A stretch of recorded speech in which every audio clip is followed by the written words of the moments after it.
যদি মনে করেন যে এরকম হয় যে তারা আমাকে একিউজ করছে বা তারা আমাকে কোনোভাবে ফাঁসাতে চাইছে, হয়তো আমাকে গ্রেপ্তার করবে, হয়তো আমাকে। ইনকিলাব মঞ্চের মুখপাত্র শরীফ ওসমান হাদি হত্যার মূল অভিযুক্ত আসামি গ্রেফতার হওয়ার পর থেকে পেছনের আসল মাস্টার মাইন্ডদের রাতের ঘুম এবার হারাম। একে একে বেরিয়ে আসছে তোলের বিড়াল। অভিযুক্ত শুটার ফয়সাল, করিম মাসুদ ও তার সহযোগী আলমগীরকে বনগাঁও সীমান্তে গ্রেফতার করেছে ভারতের পশ্চিমবঙ্গ পুলিশ এবং তাদেরকে 14 দিনের রিমান্ডে নেওয়া হয়েছে। এই দীর্ঘ সময় রিমান্ডে হয়তো বইয়ের চুটে বেরিয়ে আসবে রাঘব বোয়ালদের আসল নাম। শুধুই কি তাই, হাদি হত্যার পেছনে অন্তর্বর্তীকালীন সরকারের উপদেষ্টাদের নামও উঠে এসেছে হাদির খুব ঘনিষ্ঠজনদের একাধিক জনের নামও। কারা কিভাবে মেঘালয় সীমান্ত দিয়ে তাদের নিরাপদে পার করে দিয়েছিল, ইতিমধ্যেই গুঞ্জন উঠেছে সেসব মাস্টার মাইন্ডদের নাম। হয়তো আপনারা তাদের নাম জানলে আপনার কান এবং চোখকেও বিশ্বাস করতে পারবেন না।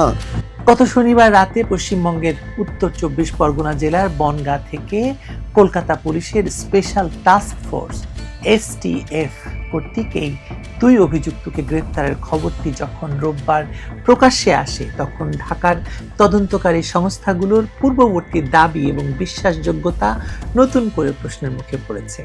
ভারতীয় পুলিশের ভাষ্যমতে বাংলাদেশে চাঁদাবাজি এবং হত্যাকাণ্ডের মতো গুরুতর অপরাধ সংগঠনের পর অবৈধভাবে সীমান্ত পাড়ি দিয়ে এই দুজন ভারতে অবস্থান করছিলেন এবং পরিস্থিতি ঠান্ডা হলে পুনরায় বাংলাদেশে প্রবেশের ছক কষছিলেন।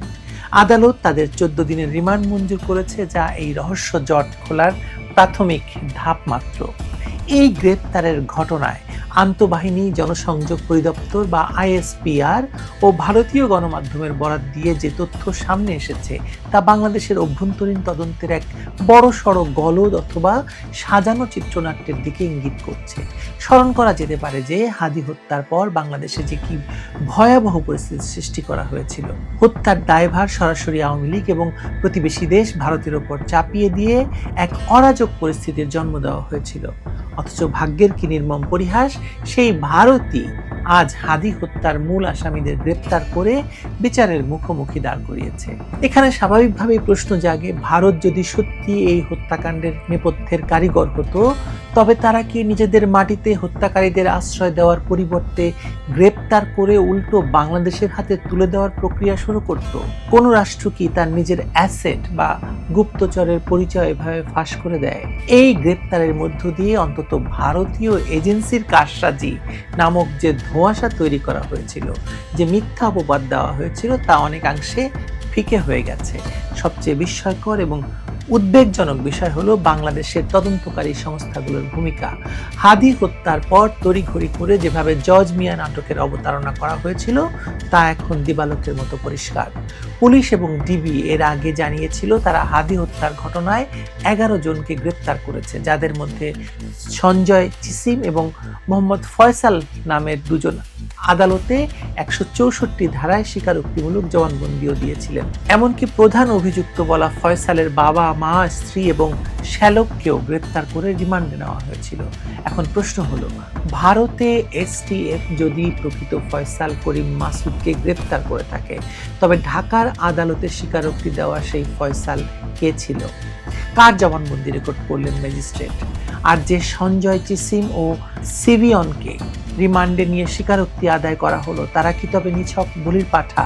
প্রশাসনের নাকের ডগায় কিভাবে এমন একটি সাজানো তদন্ত চলল এবং কাদের স্বার্থ রক্ষার্থে নিরীহ মানুষদের ফাঁসানো হলো, সেই উত্তর এখন নিশ্চয়ই দেবেন তদন্ত কর্মকর্তারা। এই হত্যাকাণ্ডটি কোনো সাধারণ হত্যাকাণ্ড ছিল না, বরং এটি ছিল একটি সুপরিকল্পিত রাজনৈতিক দাবার চাল। আওয়ামী লীগ মাঠে ছিল না, তারা রাজনীতিতে কোণঠাসা ছিল, তাদের শীর্ষ নেতৃবৃন্দ বিভিন্ন জায়গায় আত্মগোপনে আছেন। এমন পরিস্থিতিতে হাদির মতো একজন ছাত্র নেতাকে হত্যা করে তাদের কি ফায়দা হতে পারে তা যুক্তিতে ধোপে টেকে না। বরং হাদি হত্যাকে পুঁজি করে যারা জল ঘোলা করে সেই পানিতে মাছ শিকার করতে চেয়েছিল, তাদের দিকেই আপনি সন্দেহের তীর ঘোরাতে পারেন। নির্ভরযোগ্য সূত্রগুলো নিশ্চিত করছে যে ভারতীয় পুলিশের কাছে গ্রেপ্তারকৃত ফয়সাল এবং আলমগীর জেরার মুখে অত্যন্ত চাঞ্চল্যকর তথ্য প্রদান করেছে। তারা স্পষ্টভাবে জানিয়েছে এই হত্যাকাণ্ডের নির্দেশদাতা বা অর্থদাতা হিসাবে ভারত কিংবা আওয়ামী লীগের কোনো সংশ্লিষ্টতা নেই, বরং তারা এমন কিছু নাম উচ্চারণ করছে যা বর্তমান সময়ের অনেক বিপ্লবীর, তথাকথিত বিপ্লবীর, জুলাই সন্ত্রাসীর মুখোশ খুলে যাবে। লেখক এবং ব্লগার মহিউদ্দিন মোহাম্মদ তার ফেসবুক স্ট্যাটাসে যে ইঙ্গিত দিয়েছেন তা পরিস্থিতিকে আরো জটিল এবং কৌতূহলোদ্দীপক করে তুলেছে।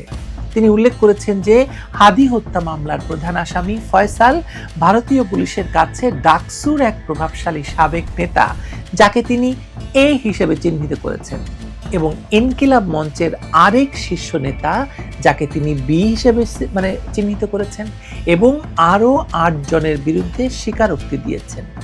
এই তথ্য যদি সত্য হয় তবে এটি নিশ্চিত যে হাদি ছিলেন তার দলের বা জোটের অভ্যন্তরীণ কোন্দল কিংবা ক্ষমতার সমীকরণের শিকার, অথবা হাদিকে হত্যা করে তারা আরো বড় ফায়দা হাসিলের চেষ্টা করছিলেন। নির্বাচন বানচাল তার মধ্যে একটি, ইউনূসকে ক্ষমতায় রাখা আরো দীর্ঘ সময় সেটা একটি হতে পারে, নিজেদের মধ্যে আধিপত্য বিস্তার কিংবা হাদিকে শহীদ বানিয়ে, যে কথা বলছিলাম, রাজনৈতিক ফায়দা হাসিলের জঘন্য খেলায় মেতেছিল তার খুব কাছের মানুষেরা, যে কথা আমরা বহুদিন ধরে বলেছি, অনেকেই বলেছেন। আইএসপিআর এর বিজ্ঞপ্তিতে বলা হয়েছে ডিজিএফআই এর নবনিযুক্ত মহাপরিচালকের ভারত সফরের সময় এই আসামিদের ফেরত পাঠানোর জন্য চাপ দেওয়া হয়েছিল। এর প্রেক্ষিতেই ভারতীয় কর্তৃপক্ষের এই সাঁড়াশি অভিযান। এটি দুদেশের নিরাপত্তা সহযোগিতার একটি ইতিবাচক দিক হলেও এটি একই সঙ্গে বাংলাদেশের অভ্যন্তরীণ গোয়েন্দা ব্যর্থতাকে আঙুল দিয়ে দেখিয়ে দিচ্ছে। হত্যাকারীরা 12ই ডিসেম্বর হত্যাকাণ্ড ঘটিয়ে কিভাবে নির্বিঘ্নে সীমান্ত পাড়ি দিল, হালুয়াঘাট সীমান্ত দিয়ে তাদের পলায়নে কারা সহায়তা করলো, যুবলীগ নেতা তাইজুল বা আমিনুলের নাম জড়িয়ে তাদেরকে খোঁজা হচ্ছিল, কিন্তু এখন তো দেখা যাচ্ছে এই পলায়ন প্রক্রিয়ার সঙ্গে আরো বড় কোনো শক্তি জড়িত থাকতে পারে, যারা প্রশাসনের ভেতরে ঘাপটি মেরে আছে বা ইউনূস সরকারই তাদের পাঠিয়ে দিয়েছিল। পশ্চিমবঙ্গ পুলিশের হাতে গ্রেপ্তারকৃতদের বাংলাদেশে হস্তান্তরের প্রক্রিয়া শুরু করেছে। তাদের দেশে ফিরিয়ে এনে যখন নতুন করে জিজ্ঞাসাবাদ করা হবে তখন থলের বেড়াল বেরিয়ে আসতে বাধ্য। তবে সংখ্যাও কম নয় যারা এতদিন তদন্ত ভিন্ন খাতে প্রবাহিত করার চেষ্টা করেছে, যারা ভুয়া আসামি সাজিয়ে স্বীকারোক্তি আদায় করেছে, তারা কি প্রকৃত সত্য উন্মোচিত হতে দেবে, নাকি ফিরিয়ে আনার পথেই বা কারাগারে অন্য কোনো দুর্ঘটনা ঘটাবে তারা? হাদি হত্যাকাণ্ড ইউনূস সরকারের মেটিকুলাস ডিজাইনের অংশ বই অন্য কিছু নয়। অবৈধ ইউনূস সরকারের আমলে মব জাস্টিস এবং রাজনৈতিক প্রতিহিংসা চরিতার্থ করতে গিয়ে কিভাবে সত্যকে কবর দেওয়া হয়েছে, হাদি হত্যাকাণ্ড তার প্রমাণ। ভারত যদি এই আসামিদের হস্তান্তর করে এবং বাংলাদেশে যদি সুষ্ঠু বিচারিক প্রক্রিয়া চলে, তবে হয়তো দেখা যাবে যাদের বিপ্লবী বা ত্রাতা বলে আমরা জেনেছি এতদিন, তাদের হাতই আসলে হাদির রক্তে রঞ্জিত। এটাই জুলাই সন্ত্রাস, এটাই বাংলাদেশকে জঙ্গি রাষ্ট্রে পরিণত করার কৌশল ছিল তাদের। সত্য উদ্ঘাটনের এই প্রক্রিয়ায় আগামী দিনগুলো বাংলাদেশের রাজনীতির জন্য অত্যন্ত গুরুত্বপূর্ণ। হাদি হত্যার রহস্যভেদের সঙ্গে সঙ্গে হয়তো অনেকেরই রাজনৈতিক ক্যারিয়ারের ইতি ঘটবে, আবার অনেক লুকোনো সত্য জনসম্মুখে চলে আসবে। অনেকে দাবি করে আসছে হাদি হত্যার পেছনে হয়তো বিএনপি শতভাগ জড়িত এবং সেই খুনের মাস্টার মাইন্ড হয়তো বিএনপি নেতা মির্জা আব্বাস। শুধুই কি তাই, হাদি হত্যার পেছনে অন্তর্বর্তীকালীন সরকারের উপদেষ্টাদের নামও উঠে এসেছে হাদির খুব ঘনিষ্ঠজনদের একাধিক জনের নামও। এই হত্যার পেছনে পুরো একটি সিন্ডিকেট জড়িত ছিল, যা আস্তে আস্তে বাসমান হচ্ছে সেসব রাঘব বোয়ালদের নামও। সেটি শুধু কিছু সময়ের অপেক্ষা মাত্র।